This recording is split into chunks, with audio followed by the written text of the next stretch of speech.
Hey everyone, Data here with a quick guide video for you on how to make your roster salary cap compliant in franchise mode on NHL 25 when using the most recent EA roster dated March 10th, 2025, which is the trade deadline update.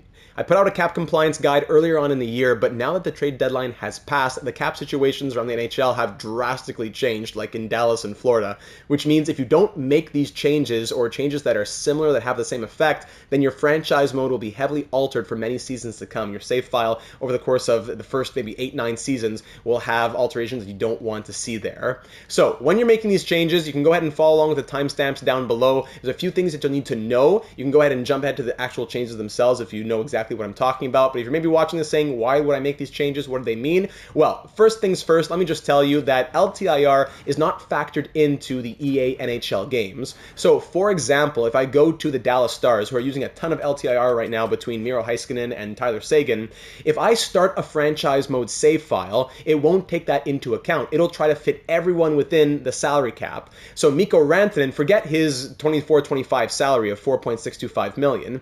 Even his 8-year extension of 8x12 will be lowered down to something like 8x10, and then Wyatt Johnston's 5x8.4 is lowered down to 5x7 point something. So the Dallas Stars get to save $1.5 million on Wyatt Johnston for 5 years, and they'll get to save like $2 million on Mikko Rantanen for 8 years. It just, for me, takes away from the realism of franchise mode. You won't see the AI GM have to navigate as tough of a situation, and even if you are the GM of Dallas, let's say, you're not going to have as much of a challenge when most of your players are being paid $1 or $2 million less than they actually are being paid. So that's why the changes are being made in the first place. Now, if you want to make these changes, you have 3 ways to do it. The first way would be if you're on PlayStation 5, you can download this roster right away. I've already done it for you, Data Cap Compliant 2. What you'll do is go to More, then down to Roster Sharing, go to Hub, download Community Files, and then from here, you can press square at the bottom, search file. I'm typing in data, I search data, brings up my creator name, Data782, and there it is, Data Cap Compliant 2. I just put it out yesterday, already 6 downloads, didn't even put a video. Hey, shout out to the 6 people who saw it.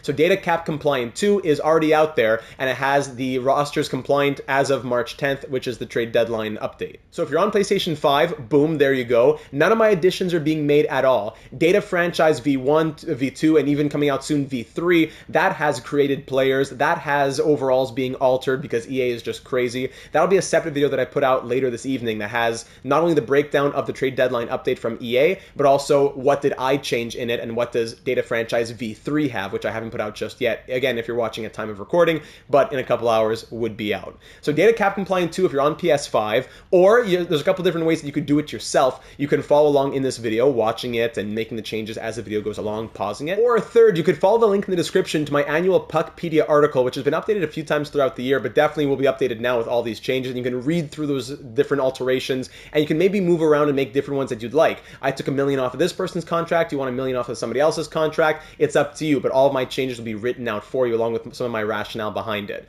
So you can go ahead and do that. If you're watching again at time of upload, it might not be there just yet, but hopefully by 24 hours from upload, it would be there. Either way, if you're doing it yourself, you got to make sure that you're using the right roster. So go to roster, click on active roster, and make sure that online roster 7, dated to March 10th, is the roster that you are starting with. Any other roster won't have the personnel changes made from the real world NHL trade deadline.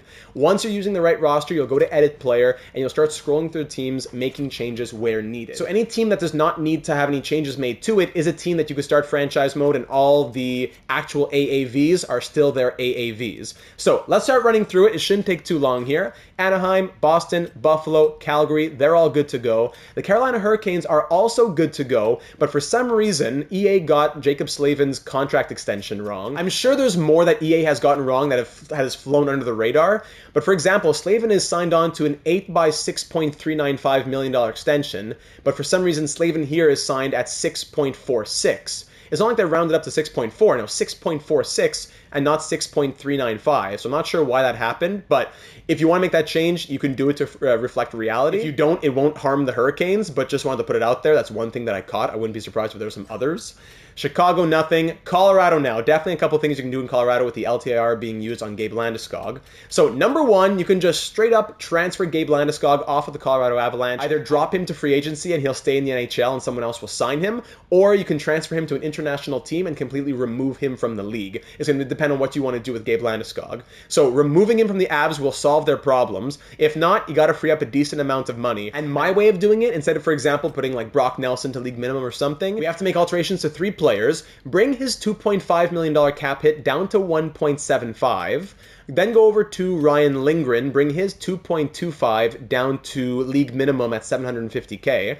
And then, this one's very important, go over to Mackenzie Blackwood and the goalies and take down his salary in year 1. Not his contract extension, but his current contract of $2.35 million, and bring that down to league minimum at 775K. I love when these situations work out because I can alter Mackenzie Blackwood's contract in year 1, which helps the Avalanche to fit under the salary cap, but it also doesn't give them a break long term, as he'll still be signed to his $5.25 million deal after year 1 of your franchise mode save file. So Blackwood and Lindgren down to league minimum, and Drouin down from 2.5 to 1.75 million.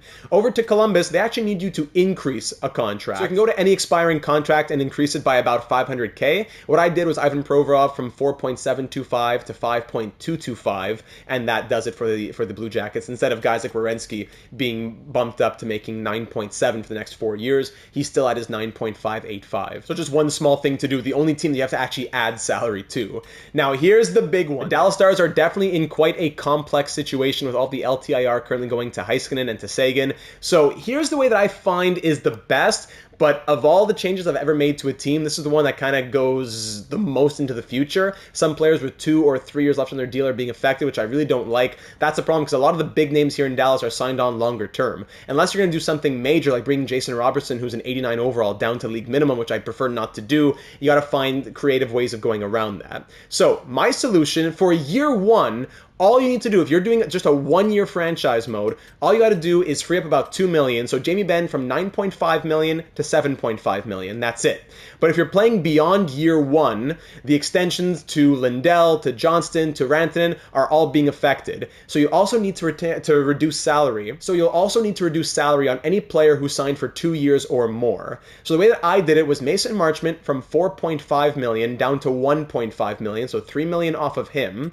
Matt Dumba down from $3.75 million to league minimum $775K, so about $3 million off of him as well. And then sadly also Ilya Lyubushkin from $3.25 million down to league minimum at $775K. So $2 million on Jamie Benn, $3 million on Marchment, about $3 million on Dumba, and like $2.5 million on Lyubushkin is the best, I think, in my opinion, way that I've come up with it. You could do Dadonov instead, since he's 5 years older than Lyubushkin, but then you have to take off like $2 million off of Dadonov, then $1 million off of Lyubushkin, then he's lower than league minimum. There are definitely a few different ways to do it, but that's my solution to keep Dallas under the salary cap in year 1 and into future seasons to not affect the extension. So that's Dallas, really something. Detroit, nothing. Edmonton, nothing. And then another big one, definitely the Florida Panthers. So here in Florida, my changes, again, could be different, but the way that I've gone about it is Aaron Ekblad down from $7.5 million to $6 million, so $1.5 million on him.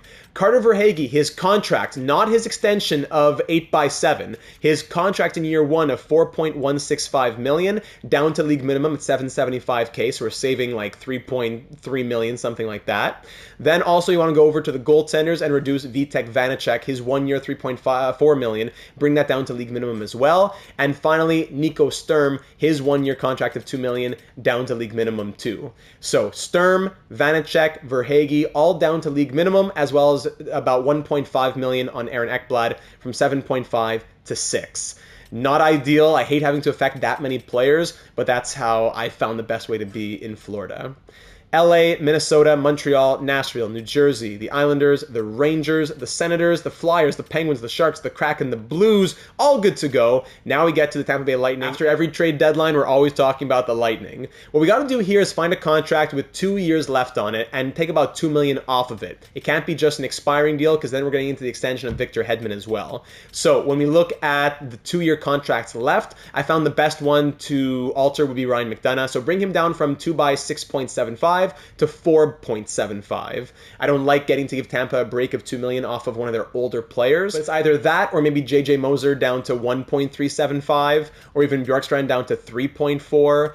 Anyone else sign on for 2 years? No, that's it. That'll be about it. Those are your only options: McDonagh, Moser, or Bjorkstrand. And I went with Ryan McDonagh. Up to you. So that's Tampa. Then on to the Toronto Maple Leafs. One small change here would be to Jake McCabe. Not his extension again, just his year one contract. Bring it down by about $750K. So $2 million down to $1.25 million. I chose McCabe because he has his extension about to kick in, but you could also go to like John Tavares and bring him from $11 million down to $10.25, or even Marner from $10.9 down to, what would that be, $10.15? It's up to you. So that's Toronto, just one little change there. Utah, Vancouver, nothing. Then on to Vegas. So Vegas, again, same as Jake McCabe situation. Don't touch the extension, just do the salary. It could be somebody else. I found that Shea Theodore would be the best since his extension is about to kick in. Bring him down from $5.2 million to $3.75 million, just his year one contract. That's it for Vegas. Then over in Washington, you'll want to reduce one contract by about $1.25 million. I did TJ Oshie from $5.75 down to $4.5.